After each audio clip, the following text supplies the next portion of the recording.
வணக்கம். செல்வகுமாரின் மதிய வானிலை ஆய்வறிக்கை. அதிகாரப்பூர்வ வானிலை அறிக்கைக்கும் இந்திய வானிலை ஆராய்ச்சித்துறை அறிக்கையை பார்க்கவும். 2026 ஜூன் 21 ஞாயிற்றுக்கிழமை மதிய நிலவர ஆய்வறிக்கை. இன்றைய அறிக்கையில் தலைப்புச் செய்தியாக இன்றைக்கு எங்கே மழைப்பிடிப்பு தொடங்கி இருக்கிறது, இன்றைக்கும் நாளைக்கும் இடி மின்னல் மழைப்பிடிப்பு பரவலாக கொடுக்க போகிறது. அது எந்தெந்த மாவட்டங்களில் பரவலாக கொடுக்கும் என்பதை பார்ப்போம். சென்னைக்கும் உண்டு, பல்வேறு மாவட்டங்களுக்கு இன்னைக்கு உண்டு. அதே போல இந்த சூப்பர் எல்லினோ என்று கடுமையான விவசாயிகளை ஒரு வேதனைக்கு உள்ளாக்கி இருக்கக்கூடிய ஒரு விஷயம், புரிதலுக்காக ஒரு சின்ன ஒரு தொகுப்பு. காலையில பார்த்தீங்கன்னா கடுமையான எல்லினோ தாக்க போகுது, அப்படி தாக்க போகுது, இப்படி தாக்க போகுது. அப்படியே சாயந்தரத்தில் பார்த்தீங்கன்னா கொட்ட போகுது மழை. வானிலை ஆய்வு நிறுவனம் கொடுத்திருக்கிறது எச்சரிக்கை. இது என்னது பாவம் விவசாயிகள். இன்னைக்குள்ள நிலைமையில நீங்க பார்த்தீங்கன்னா 56% சராசரிக்கு கூடுதல் மழை பொழிஞ்சிருக்கு தமிழ்நாட்டில். அதை முதல்ல புரிஞ்சுக்கோங்க. 56% சராசரி கூடுதல் சொல்லலாம். நீங்க தென்மேற்கு பருவமழை பெய்யல சார், பாலக்காட்டு கணவாயில சாரலே வரல சார், ஆனால் அங்கே வரவில்லை. ஆனால் வழக்கமாக இருந்த இடத்தை விட வேறு இடத்துல திருநெல்வேலி எல்லாம் 1190% கூடுதல். பெய்ய வேண்டிய மழைப்பொழிவு திருநெல்வேலி மாவட்டத்துக்கு 17 மில்லிமீட்டர் தான் பெய்திருக்கிறது. 225 மில்லிமீட்டர் பெய்திருக்கு, 226 மில்லிமீட்டர் பெய்திருக்கு. பாருங்க, பல்வேறு மாவட்டங்கள். அதே போல திருச்சிராப்பள்ளிக்கு 126% கூடுதல். அதே போல விருதுநகர் மாவட்டத்துக்கு 92% கூடுதல். தேனி மாவட்டத்துக்கு 155% கூடுதல். எங்கன்னா தேனி சாரலா வராம இடிமழையா பொழிஞ்சிருக்கு இந்த பக்கம். தென்காசி மாவட்டத்துக்கு 125% கூடுதல். அதே போல மதுரைக்கு 102% கூடுதல். தருமபுரிக்கு 116% கூடுதல். அரியலூருக்கு 100% கூடுதல். கும்பகோணத்துல எல்லாம் கடுமையான வயல்ல தண்ணீர் தேங்கி கிடக்கு. ஆவூர்ல வெள்ளப்பெருக்கு ஏற்பட்டுச்சு ஒரே நாள்ல. புரிஞ்சுக்க, முதல்ல மழை பொழிவு இந்த நேரத்துல சற்றே நாம் நெஞ்சை தொட்டு அப்படியே சிந்தித்து பார்க்கணும். ஜூன் மாதத்துல இப்படிப்பட்ட கோடை மழை பொழியாது. தென்மேற்கு பருவமழையோட இணைந்த கோடை மழை பெய்யும். தென்மேற்கு பருவமழையும் ஆகஸ்ட்ல தான் வழக்கமா தீவிரம் அடைஞ்சிருக்கு சார். அணைகளெல்லாம் தண்ணி குறைஞ்சிருக்கு. பொதுவாக அணைகள்லாம் எப்போ நிரம்பிருக்கு, நம்ம ஆகஸ்ட்ல நிரம்பும்னு எப்பொழுதும் சொல்லிட்டே இருப்போம். புரிஞ்சுக்கலாம். அதுவும் இந்த வருஷமும் ஆகஸ்ட்ல நிரம்பும். பல வருடங்கள் ஆடிப்பெருக்கு கூட தண்ணி அது ஆடிப்பெருக்கு மட்டும் தண்ணி திறந்துட்டு இருக்காங்க.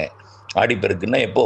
ஆகஸ்ட் 3ஆம் தேதி தான் ஆடிப்பெருக்கு. அதுக்கு கூட மேட்டூர் அணை தண்ணி திறக்காம ஆடிப்பெருக்கு கொண்டாட்டத்துக்கு மட்டும் தண்ணி திறந்து விட்டுருக்காங்க. புரியுதுங்களா?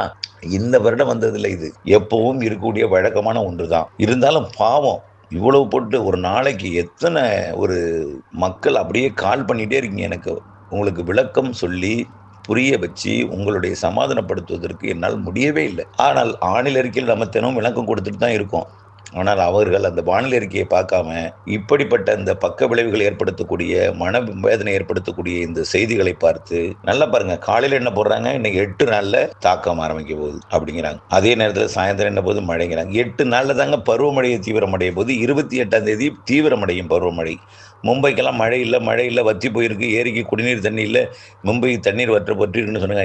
1000 மில்லிமீட்டர் பெய்ய போகுது மும்பைக்கு. புரியவே இல்லை உங்களுக்கு சொன்னா எல்லாருக்குமே. தயவு செய்து கொஞ்சம் புரிஞ்சுக்க. மக்கள், விவசாயிகள் பாவம் மனவேதனை பட்டுட்டு இருக்காங்க. மேற்கு தொடர்ச்சி மலையில கண்டிப்பா தாமதமாக மழை பொழியும்.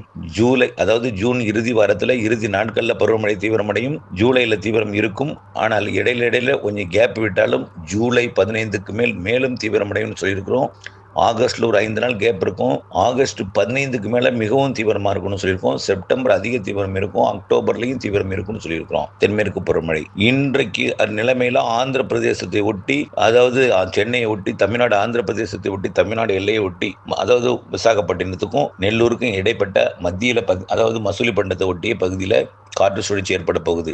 இது அப்படியே தெலுங்கானா வரைக்கும் நீள போகுது. இதனால காற்று சுழற்சி வெப்பசலன இடி மழை பொழிவு வரக்கூடிய 25, 26 சென்னை உள்ளிட்ட வடகடலோர வடவுள் மாவட்டங்களுக்கு பொழிய போது. தென்மேற்கு பருவமழை கேரளாவில், கர்நாடகாவில் பொழிய போகுது. இந்த நம்பிக்கையை உங்களுக்கு ஏற்படுத்தி விட்டு தயவு செய்து மனவேதனையோ குழப்பமும் ஏற்படுத்தி கொள்ளாமல் நம்பிக்கையுடன் இருங்கள். பருவமழை எப்பொழுதுமே ஆகஸ்ட்ல தீவிரமடையும். சில ஆண்டுகள் பருவம் நம்ம எல்லாம் சொல்லியிருக்கோம் பாருங்க. பருவமழை எடுத்தடுப்புல பெய்யாதுங்க, முதல்ல முன்னேறும். பாகிஸ்தான் எல்லை வரைக்குமே பருவமழையை தொடக்கி விட்டு தான் காற்று திரும்பி வந்து பருவமழையை கொடுக்கும் அப்படின்னு நம்ம சொல்லியிருக்கிறோம். எத்தனை வருடம் சொல்லியிருக்கிறோம். ஆகவே தயவு செய்து புரிந்து கொள்ளுங்கள். எடுத்தடுப்புலேயே பருவமழை கொட்டிடாது. சற்றே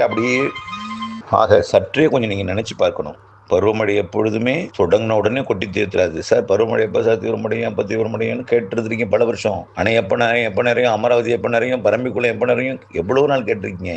எல்லாமே ஆடிப்பெருக்குக்கு அப்புறம் தான் நிறையணும். பல வருடங்கள் உங்களுக்கு சொல்லியிருக்கிறேன். ஞாபகம் இருக்கிறதா? தயவுசெய்து இந்த வருடம் அந்த புதிது அல்ல. கொஞ்சம் வெயில் கூடுதலாக இருக்கிறது உண்மைதான். அதனால வெப்பச்சலன இடிமழை இருக்கு. அதே பருவமழை கேரளாவில் தீவிரம் இல்லாத காரணத்தினால இங்கே வெப்பம் கூடுதலாக இருக்குது. காரணம் என்ன? பசிபிக் பெருங்கடலும் அதே வெப்பம், நமக்கும் அதே வெப்பம் கடலும். கண்டிப்பாக அங்கே முதல்ல சிஸ்டம் உருவானுச்சு. அப்பப்போ அது கொஞ்சம் வீக் ஆகும் பொழுது இங்கேயும் சிஸ்டம் உருவாகும், இங்கேயும் கொடுக்கும். நீராவியை நீராக மாற்ற உயரழுத்தமும் வேணும், குளிர்விக்கும் காற்று வேணும், அதெல்லாம் கொடுக்கும். எப்பொழுதுமே பருவமழை பின்வாங்கும் பொழுது இந்த வருஷம் அதிக மழை பெய்ய போகுது. ஏன்னா உயரழுத்தம் இப்போ நீராவி காற்று தரையிறது, நீராவியை நீராக மாற்றுவதற்கு சாதகம் இல்லாமல் இருக்கு. ஆனால் பருவமழை பின்வாங்க தொடங்கும்போது செப்டம்பர்ல உயரழுத்தங்கள் ஏற்பட்டு நல்ல மழை பொழிவை கொடுக்கும். பொறுத்திருந்து பாருங்கள். மேலடுக்கில் உயரழுத்தமும் ஏற்படும், நல்ல மழை பொழிவு எல்லாம் நமக்கு ஆய்வறிக்கையில் என் மனத்திரை காட்டுகிறது. அதை அறிக்கையில் சொல்கிறோம். உங்களுக்கு நம்பிக்கை இல்லை, நம்பிக்கை இல்லாததுன்னா நான் ஒரு அறிக்கை தான் சொல்கிறேன் மழை பெய்யும்னு. 1000 அறிக்கை மழை பெய்யாதுன்னு சொல்லும் பொழுது உங்களுக்கு மனவேதனை ஏற்படுத்துவது உண்மைதான். தயவுசெய்து புரிஞ்சுக்கிங்க. பொறுமையாக இருங்க. மழை பெய்யும். தயவுசெய்து எத்தனை நாட்கள் நீங்கள் அதாவது காலந்தாழ்த்தினாலும் தயவுசெய்து இறுதியில் மழை பெஞ்சு தான் ஆகும். அது இந்த மாத இறுதியில் அது உங்களுக்கு நம்பிக்கை ஏற்படுத்தும். மழை தென்மேற்கு பருவமழை சாரல் மழையெல்லாம் தமிழ்நாட்டிற்கு அணைகளுக்கும். அதே போல் அடுத்த மாதத்தோட ஆகஸ்ட்லாம் அதிக மழை இருக்குது. செப்டம்பர் அதை விட அதிகம் இருக்குது. அக்டோபர் அதை விட அதிகம் இருக்குது. வடகிழக்கு பருவமழை நிறைய இருக்குது. இன்றைக்கு வரைக்கும் தமிழ்நாட்டில் பெய்ய வேண்டிய மழை 36.37 மில்லிமீட்டர் பெய்யணும். பெய்திருக்கிறது 58 மில்லிமீட்டர், 56% கூடுதல் பெய்திருக்கு. ஆகவே ஒரு செங்கல்பட்டுல சராசரி குறைவாக பெஞ்சிருக்குது, சென்னையில் குறைவாக பெஞ்சிருக்குது, அடுத்தபடியாக பார்த்தீங்கன்னா காஞ்சிபுரத்தில் குறைவாக பெஞ்சிருக்குது, நாமக்கல்ல குறைவாக பெஞ்சிருக்கு, நீலகிரியில் குறைவாக பெஞ்சிருக்குது, புதுச்சேரியில் குறைவாக பெஞ்சிருக்குது, ராமநாதபுரத்தில் குறைவாக பெஞ்சிருக்குது, அதே போல் திருப்பத்தூரில் குறைவாக பெஞ்சிருக்கு, திருவள்ளூரில் குறைவாக பெஞ்சிருக்கு, வேலூரில் கொஞ்சம் குறைவாக பெஞ்சிருக்கு. இப்போ அறிவிக்கப்பட்ட தவிர பாக்கி எல்லாமே சராசரி கூடுதல் பெஞ்சிருக்கு. ஆனால் பெய்ய வேண்டியது ஒரு பக்கம் பெஞ்சிட்டு வேறொரு பக்கம் பெய்யுது. புரியுதுங்களா? ஒட்டுமொத்த சராசரியாக பார்ப்போம். உதாரணத்துக்கு தூத்துக்குடியில் பெய்ய வேண்டியது கோயில்பட்டில் பெஞ்சால் அந்த மாவட்ட சராசரியை கூட்டம்னு பல திரும்ப சொல்லியிருக்கிறோம். உங்களுக்கும் பெய்யும். இன்றைக்கு எங்கே மழை பொழிவு தொடங்கி இருக்கிறது என்பதை பார்ப்போம். ஏற்கனவே தொடங்கி இருக்கு, பெய்து கொண்டிருக்கு. அது எங்கேன்னு பாருங்க பார்ப்போம். ஏற்கனவே திருநெல்வேலி மாவட்டத்தில் திருநெல்வேலி தலைநகர் பகுதியில் மழைப்பொழிவு தொடங்கி தீவிரமடைந்து கொண்டிருக்கு. திருநெல்வேலி மாவட்டம், திருநெல்வேலி, மேலும் அப்படியே பார்த்தீங்கன்னா தூத்துக்குடி மாவட்ட எல்லை ஓரம் வரைக்கும் ஸ்ரீவைகுண்டம் வரைக்கும் கூட முன்னேறிக்கிட்டு இருக்காது. ஓகேங்களா? அடுத்தபடியாக பார்த்தீங்கன்னா சிவகாசி, அதாவது விருதுநகர் மாவட்டத்தில் ஆங்காங்கே மழை தொடங்கியிருக்கு. கேரளாவில் பரவலாக மழை தொடங்கியிருக்கு. அதே போல் திண்டுக்கல் மாவட்டம், மதுரை மாவட்டத்தில் ஆங்காங்கே தொடங்கியிருக்கு. கொடைக்கானல் மலைப்பகுதிகளுக்கு, அதாவது இந்த பக்கம் திண்டுக்கல் மாவட்ட கிழக்கு பகுதியில் மதுரைக்கும் கொடைக்கானலுக்கும் இடைப்பட்ட பகுதியில் நல்ல மழை பொழிந்து கொண்டிருக்கு. உசிலம்பட்டி உட்பட திண்டுக்கல் மாவட்டத்தில் திண்டுக்கலுக்கும் திருப்பூர் மாவட்ட தாராபுரத்துக்கும் இடையில மழை பொழிந்து கொண்டிருக்கு. அதே போல் வடவுள் மாவட்டம், நாமக்கல் மாவட்டம், கொல்லிமலை பகுதியில் அங்கங்கே மழை பொழிவு. கள்ளக்குறிச்சி மாவட்டம், திருவண்ணாமலை மாவட்டம், வேலூர் மாவட்டம், திருப்பத்தூர் மாவட்டத்தில், சென்னைக்கும் ஏற்கனவே குன்றத்தூர்லாம் சற்றுமுன் கனமழை பெய்து ஓய்ந்தது. சரியாக வலுத்து பெய்துவிட்டு ராணிப்பேட்டை, காஞ்சிபுரம், செங்கல்பட்டெல்லாம் மழை பொழிவு. ஏற்கனவே மரக்காணத்திற்கும் கல்பாக்கத்துக்கும் இடையில ஒரு நல்ல மழை பொழிந்து கொண்டு தான் ஓய்ந்திருக்கு. பல இடங்களில் பரவலாகிட்டு இருக்கு மழை. அதே போல கடலூர் மாவட்டம் சிதம்பரத்திற்கு அருகிலே மழை பொழிவு தீவிரமடைந்து கொண்டிருக்கு. அதாவது குள்ளஞ்சாவடிக்கு தெற்கே, குள்ளஞ்சாவடிக்கும் முட்லூருக்கும் இடையே, பரங்கிப்பேட்டைக்கும் குள்ளஞ்சாவடிக்கும் இடையில கனமழை பொழிந்து கொண்டிருக்கிறது. அதாவது கடலூருக்கும் பரங்கிப்பேட்டைக்கும் இடையே, சிதம்பரத்திற்கு வடக்கே, புவனகிரியை ஒட்டி கனமழை பொழிந்து கொண்டிருக்கு. இதெல்லாம் பரவலாகும் ஆங்காங்கே. இன்றைக்கு தொடங்கியிருக்கூடிய மழை தமிழ்நாட்டிலே கடலோரம் வருவதற்கு கொஞ்சம் போராடும். ஆனால் சென்னைக்கு வந்துடும். கோடியக்கரை முனை திருத்துறைப்பூண்டிக்கு கிடைக்க போகிறது கொஞ்சம் போராடும். அதேபோல ராமேஸ்வரம் கடலோரம் வருவது போராடும். பிற பகுதிகளுக்கு நல்ல மழைப்பொழிவை கொடுக்கும். பொறுமையாக இருங்க. இன்றைக்கு மாலை, இன்றைக்கு நள்ளிரவு, நாளை அதிகாலைக்குள் கொடுக்கும். நள்ளிரவுக்குள் கொடுக்கும். நாளைக்கு இன்றைய விட கூடுதல் பரப்பில் மழை இருக்குது. இன்றைய விட கூடுதல் பரப்பில் மழை இருக்குது. இன்றைய விட கூடுதல் பரப்பில் மழை இருக்குது. வெப்பச்சலன இடிமழை நாளை 22ஆம் தேதி. நாளை மறுதினம் தென்மேற்கு பருவமழை மெல்ல தீவிரமடைய தொடங்கிடும். 22 தீவிரம் தான். நாளைக்கு இந்த வெப்பச்சலன இடிமழையாக பாலக்காட்டு கணவாய்க்குள்ளே வரும். வெப்பச்சலன இடிமழை, தெப்பச்சலனத்துடன் கூடிய தென்மேற்கு பருவமழை இன்றைக்கே வரலாம். நாளைக்கு உறுதிங்க சார். ரொம்ப நாளாக சொல்லிட்டு இருக்கீங்க உறுதின்னு. மெதுவாக கொண்டு வந்து 22ஆம் தேதியில் வச்சுட்டீங்க அப்படின்னு ஒருத்தர் காலையில். செட் ஆகணும். காற்று சுழற்சி நம்மகிட்ட கேரளா கிட்ட உருவாகும்னு நினைச்சோம். மகாராஷ்டிரா கிட்ட, கோவா, கர்நாடகா கரையோரம், கார்வார் கிட்ட உருவாகி அங்கே மழை பொழிஞ்சிட்டு இருக்கு. மங்களூர்லாம் கனமழை, கோவா கனமழை. இப்பொழுது பார்த்தீங்கன்னா கர்நாடகா கரையோரம் கனமழை பொழிஞ்சிட்டு இருக்கு. அந்த காற்று சுழற்சி மெல்ல கொஞ்சம் பரவலாகி அப்படியே கேரளாவிற்கும், கர்நாடகாவிற்கும், மகாராஷ்டிராவுக்கும், கோவாவுக்கும் கனமழை பொழிவை கொடுக்க போகுது படிப்படியாக. மாத 25ஆம் தேதி ஆந்திர பிரதேசத்தில் காற்று சுழற்சி உருவாக போகுது. 2க்கு இடையில் இணைப்பு சுழற்சி உருவாகி கேரளா, கர்நாடகா, ஆந்திர எல்லையோர மாவட்டங்கள் தமிழ்நாட்டுக்கு கண்டிப்பாக சென்னை, திருவள்ளூர், காஞ்சிபுரம், செங்கல்பட்டு, திருப்பத்தூர், வேலூர், ராணிப்பேட்டை, கிருஷ்ணகிரி, பெங்களூருக்கு நேற்று வெள்ளப்பெருக்கு ஏற்பட்டதை நினைவுபடுத்த விரும்புகிறேன். பெங்களூருக்கு அதே போல் கர்நாடகா மற்றும் ஆந்திர பிரதேசம், தெலுங்கானாவுக்கு நல்ல மழை பொழிவை கொடுக்கும். 25ஆம் தேதியிலேருந்து 26, 27, 28 கேரளா, கர்நாடகாவிற்கு கனமழை பொழிவை கொடுக்கும் மாத இறுதியில். ஆகவே இப்படித்தான் இருக்கும். தயவுசெய்து கொஞ்சம் புரிஞ்சுங்க. ஆகஸ்ட் மாதம் தான் பல வருடங்களாக மேட்டூர் அணை நிரம்பி இருக்குது. கர்நாடகாவிலேருந்து ஆகஸ்ட்ல தான் தண்ணி வந்திருக்குது. புரியுதுங்களா? கண்டிப்பாக அப்படித்தான் நடக்கும். உங்களுக்கு சொன்னால் என்னை விட சைடு எஃபெக்ட் கொடுக்கக்கூடிய தகவல் நிறைய வந்திருக்கிறதுனால நம்பிக்கை வராது. கொஞ்சம் பல்ல கடிச்சிட்டு இருந்து தான் இருக்கணும். இருந்துட்டு தான் இருக்கணும். இருந்து தான் ஆகணும்.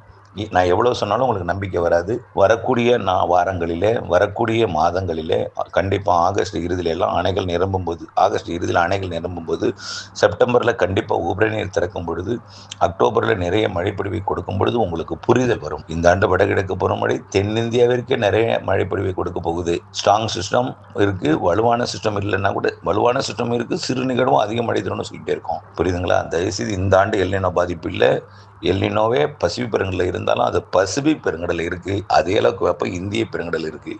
புரிஞ்சுக்குங்க. அப்போது ஒரு காலத்தில் எத்தனையோ வருடம் சொல்கிறாங்க, அதெல்லாம் நான் ஆய்வுக்கு நான் போகலை, அதெல்லாம் தூக்கி போட்டுட்டேன். அதை நாம் போய் எடுத்து ஆராய வேண்டிய தேவை இல்லை. கண் கூட ஓப்பனாகவே சாதாரணமாக போய் மைக்ரோஸ்கோப் வச்சு பார்க்காமல சாதாரணமே சொல்லலாம். இந்திய பெருங்கடல் வெப்பம் அதிகமாக இருக்குது. இந்திய பெருங்கடல் வெப்பத்தினால் நீராவி அதிகம் வெளியேறுது. காற்று, தென்மேற்கு பருவக்காற்று நீராவியை கடல் மேற்பரப்பிலிருந்து அள்ளி கொண்டு வருது.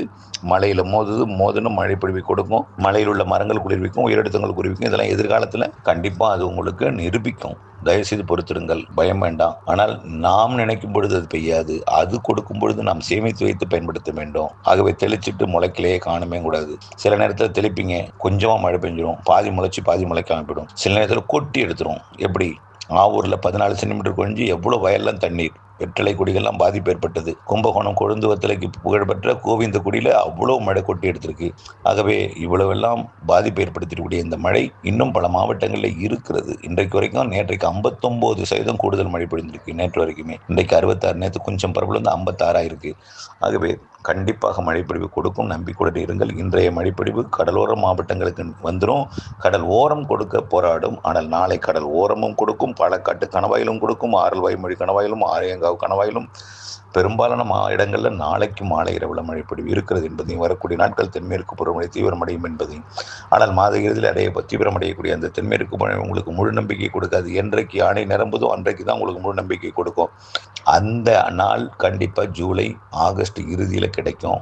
செப்டம்பர், அக்டோபர் நிறைய கிடைக்கும். அதுவரை நீங்கள் நம்பிக்கையுடன் இருக்கணும் என்பதை தெரியப்படுத்த விரும்புகிறேன். சொல்லலாம், சார் மழை வருதுன்னு எங்களுக்கு மழையும் காணும்னு சார் சொல்லலாம். நான் இப்போ 59% மழை பெஞ்சிருக்குன்னு சொல்லியிருக்கேன் இல்லையா? அப்போ தமிழ்நாட்டில் தானே பெஞ்சிருக்கு. புள்ளி விவரம் இந்திய வானிலை ஆய்வு ஒன்று தான் கொடுத்துருக்காங்க. உங்கள் ஊரில் பெய்யலை, உங்கள் மாவட்டத்தில் ஒரு பகுதியில் பெய்திருக்கிறது. உங்கள் மாவட்டத்தில் பெய்யலை, அருகில் உள்ள மாவட்டத்தில் பெய்திருக்கிறது. ஆகவே ஒட்டுமொத்த சராசரி கூடி காட்டுகிறது. ஏதோ மழை பெய்து கொண்டிருக்கிறது. பெய்யாத இடங்களுக்கும் பெய்யும். நம்பிக்கை வேண்டும், புரிதல் வேண்டும், அறிதல் வேண்டும். நன்றி.